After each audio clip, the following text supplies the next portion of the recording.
Düştüm ateşten derin bir kora, boş odamda ışıksızım.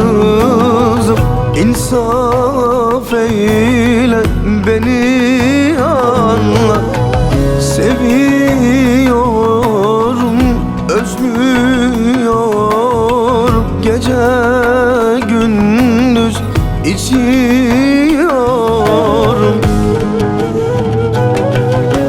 Sende, sende, canım sende, gönlüm sende.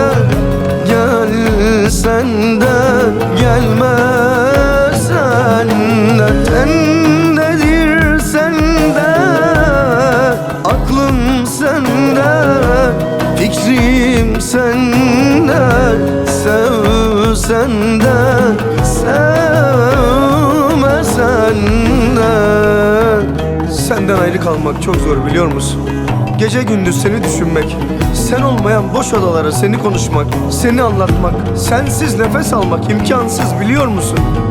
Sensiz virane sokaklara, karanlıklara seni bağırabilmek, seni anlatabilmek çok zor, anlıyor musun? Yoksun işte, yoksun.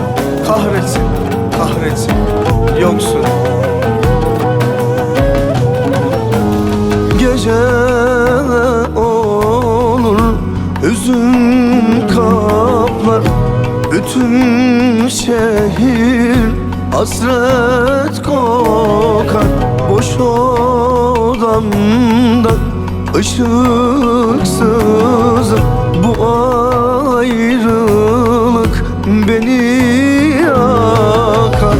Seviyorum, özlüyorum, her gün sarhoş geziyorum.